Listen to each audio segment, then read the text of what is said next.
लोहिया आला। डॉक्टर राम मनोहर लोहिया का थोड़ा रह गया था, उसको देख लेते हैं। एक साथ सात क्रांतिकारियों का आह्वान। नर नारी की समानता के लिए क्रांति, रंग भेद की नीति के खिलाफ क्रांति, जाति प्रथा के खिलाफ क्रांति, आर्थिक समानता हेतु क्रांति, स्वतंत्रता तथा विश्व लोक राज के लिए क्रांति, अस्त्र शस्त्र के खिलाफ तथा सत्याग्रह के लिए क्रांति, निजी जीवन में अन्यायी हस्तक्षेप के खिलाफ और लोक पद्धति के लिए क्रांति। डॉक्टर राम मनोहर लोहिया ने अनेक विषयों पर विचार लेखों पुस्तकों के रूप में प्रकाशित उनकी कुछ महत्वपूर्ण रचनाएं देख लेते थे। पहली अंग्रेजी हटाओ, दूसरा इतिहास चक्र, तीसरा देश विदेश नीति, कुछ पहलू इम्पॉर्टेंट है, आ सकते हैं क्वेश्चन में। धर्म पर एक दृष्टि, भारतीय शिल्प, भारत विभाजन के गुनाहगार, मार्क्सवाद और समाजवाद, समलक्ष्य संबोध, संसदीय आचरण, हिंदू बनाम Hindu, wheel of history, marks Gandhi और समाजवाद, भारत चीन और उत्तरी सीमाएं, भारत के शासक। ठीक है, अब मार्क्सवाद पढ़ लेते हैं। ठीक है,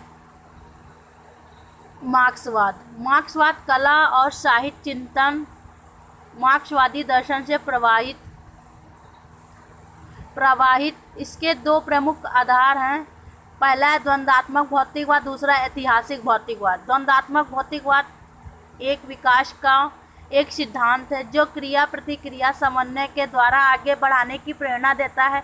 ऐतिहासिक भौतिकवाद मानव के आदिम जीवन से लेकर आज तक चलती आई इस विकास प्रक्रिया को प्रमाणित करता है। कला और साहित्य मानव के व्यापक कार्यकलाप के अंग हैं। वे उसके श्रम को मधुर बनाते हैं और उत्पादन के उपरांत प्राप्त सफलता के आधार पर आगे के निर्माण और विकास की कल्पना प्रदान करते हैं और उसका मार्ग प्रशस्त करते हैं। इस प्रकार मार्क्सवादी चिंतन साहित्य और कला के संबंध में एक भौतिक वस्तुवादी एवं सामाजिक दृष्टिकोण से हमारा परिचय करवाता है। कार्ल मार्क्स का जन्म हुआ था 1818। ठीक है, मार्क्सवाद के प्रवर्तक हैं। इनका जन्म 1818 में हुआ था, जर्मनी में यहूदी वंश में हुआ था। इनके पिता द्वारा किए गए धर्म परिवर्तन का मार्क्स पर गहरा प्रभाव पड़ा है। इन्होंने अपने जीवन में कई क्रांतिकारी लेख लिखे। इनका परिचय लंदन में फ्रेडरिक एंजल्स से हुआ है। दोनों ने मिलकर कम्युनिस्ट मैनिफेस्टो सन 1847 में लिखा, जो आगे चलकर साम्यवादियों के लिए बाइबल सिद्ध हुआ। ठीक है, इसी बीच पॉवर्टी ऑफ फिलॉसफी की भी रचना की। सन 1867 में मार्क्सवाद की दास कैपिटल पुस्तक प्रकाशित हुई, जिसने पूरे विश्व में तहलका मचा दिया। यह मजदूर वर्ग के लिए वेद, पुराण और बाइबल सिद्ध हुआ। दास कैपिटल, ठीक है, विश्व की अर्थव्यवस्था पर उनके विचार मौलिक और क्रांतिकारी थे। मार्क्सवाद और एंजल्स ने प्राय अनेक विषयों पर साथ मिलकर लिखा। मार्क्सवाद एंजल्स पूछ सकते हैं कि कार्ल मार्क्स जो थे किसके साथ मिलकर लिखे थे, तो एंजल्स किसका। ठीक है, उनके साहित्य और कला संबंधी विचार लिटरेचर एंड आर्ट नामक ग्रंथ में प्रकाशित हुए, जो एक contribution to the critique of political economy नामक ग्रंथ की प्रस्तावना का अंश है। ठीक है, पूछ सकते हैं भैया, देखो कहीं से भी पूछ सकता है, आ सकता है, बता दे रहे हैं बिना पढ़ना। कार्ल मार्क्स के साहित्य संबंधी प्रमुख मार्क्सवादी विचार हैं, क्योंकि यूनिट 4 से 3-4 क्वेश्चन तो पक्का आते हैं। कार्ल मार्क्स के साहित्य संबंधी प्रमुख मार्क्सवादी विचार निम्नलिखित हैं। पहले देख लेते हैं। साहित्य एवं कला विचारधारा का एक ही रूप है। साहित्य एवं कलाएं समाज के आर्थिक भौतिक जीवन से उत्पन्न होती हैं और उसी पर स्थित और आधारित रहती हैं। साहित्य कला अथवा विचारधारा के अन्य रूपों में आर्थिक और भौतिक धरातल पर परिवर्तन होने के साथ उसमें भी थोड़ा बहुत उस तेजी के साथ परिवर्तन हो जाता है। ये स्टेटमेंट वाले जो नहीं आते, स्थापना तर्क वाले, उससे आ सकता है ये क्वेश्चन। ऐसे परिवर्तनों पर विचार करते समय हमें उत्पादन की आर्थिक परिस्थितियों, जिन्हें पदार्थ विज्ञान की भांति ठीक से आंका जा सकता है, एवं विचारधारा के रूप को जिनमें मनुष्य इस संघर्ष के प्रति सचेत रहता है के बीच भेद करना चाहिए। साहित्य एवं कला केवल परिस्थिति से प्रभावित ही नहीं होती, वरन कभी कभी प्राय उन्हें प्रभावित भी करती हैं। सामाजिक क्रांति एवं समाज के पुनर्निर्माण में भी कला एवं साहित्य महत्वपूर्ण कार्य करते हैं। कला के उद्भव और विकास में श्रम की भी महत्वपूर्ण भूमिका होती है, क्योंकि उसके ही द्वारा उन हाथों में शक्ति और क्षमता आती है जो कला का निर्माण करते हैं। साथ ही उससे जीवन का अनुभव प्राप्त होता है जो साहित्य सृजन करने में सहायक होता है।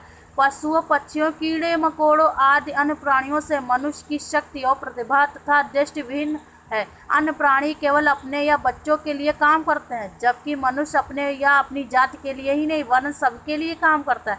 दूसरे के लिए उत्पादन, स्वतः सौंदर्य रचना के नियमों की पूर्ति करता है। शैली मानव व्यक्तित्व का पर्याय है, पर यह तभी संभव है जब वह स्वतंत्र लेखन के साथ हो, किसी दबाव या व्यवस्था की स्थिति में किए गए सृजन के साथ नहीं। मार्क्स का विचार है कि कलात्मक प्रतिभा कुछ व्यक्तियों में ही सीमित तभी होती है जब श्रम विभाजन असंतुलित होता है। साम्यवादी समाज में विसंगतियां न होने से सभी लोगों अन्य कार्यों के साथ कलाकार भी होंगे। मार्क्स का विचार है जिस प्रकार राज्य शासन जनता को भौतिक रूपों से शोषित करता है, उसी प्रकार धर्म भी जनता को मानसिक रूप से भयग्रस्त बनाता है। धर्म जनता की स्वतंत्र चेतना को नष्ट कर देता है। साहित्य भी अर्थव्यवस्था से ही नियमित और संचालित होता है, क्योंकि साहित्यकार भी एक सामाजिक प्राणी है। अतः समाज की आर्थिक राजनीतिक व्यवस्था उसका भी निर्माण करती तथा उसकी प्रतिभा और कल्पना को प्रभावित करती है। मार्क्स का विचार था कि साहित्य सामाजिक स्थिति यथार्थ चित्र होते हुए भी उसमें इतनी शक्ति होती है कि वह समाज व्यवस्था को बदल सकता है। उनके विचार से कला सृजन व्यक्तिगत चेतना का परिणाम नहीं है, वरन वह सामाजिक चेतना का प्रतिफलन है। व्यक्ति अपनी शारीरिक और जैविक आवश्यकताओं से ऊपर उठकर कला की सृष्टि कर सकता है। एंजल्स के विचार भी मार्क्स के समान ही है, इम्पोर्टेंट है। एंजल्स के विचार भी मार्क्स के समान ही है। वे भी धर्म को और दर्शन को जनता को बहकाने वाली बातें समझते हैं। धर्म एक निरर्थक कल्पना पर आधारित है, जो साहित्य धर्म पर ही आधारित होता है। वह थोड़े समय बाद सहारहीन हो जाता है। एंजल्स का विचार था कि किसी सिद्धांत के आरोपण में कलाकृति निस्सार हो जाती है, उसे स्वतः स्फूर्त होना चाहिए। मार्क्स ने अन्य विचारकों में लेनिन, व्लादिमीर इलिच 1870 से 1920, ठीक है, लियो ट्रॉट्स्की 1879-1940, मैक्सिम गोर्की 1808 से 1936, क्रिस्टोफर कार्डवेल 1907-1937, जॉर्ज लुकास आदि के नाम उल्लेखनीय हैं। ठीक है। लेनिन मार्क्सवादी विचारधारा को व्यवहारिक रूप से देने वाले अनन्यतम चिंतक थे।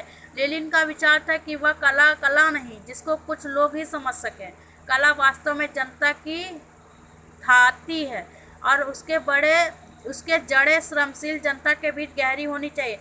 वही कला या साहित्य है जिसे जनसाधारण समझे और प्यार करे। वाह वाह। कर्मशीलता को जगाने वाली कला ही वास्तविक कला है। लेनिन कला को समाजवादी आदर्शों के अनुसार रचना करने की सलाह देते हैं। उनका विचार था कि साहित्य और कला जनता की संपत्ति है, अतः उसे जन कल्याणकारी होना चाहिए। लियो ट्रॉट्स्की बड़े क्रांतिकारी विचारक थे।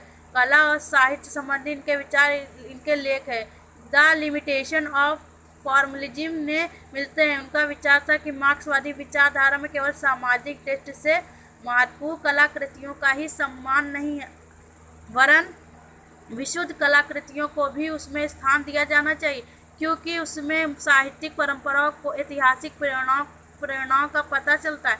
क्रिस्टोफर कार्डवेल एक महान मार्क्सवादी विचारक थे। Illusion and reality studies in A drawing culture, the crisis is physics, इस इनकी प्रसिद्ध कृतियाँ। कार्डवेल का मत है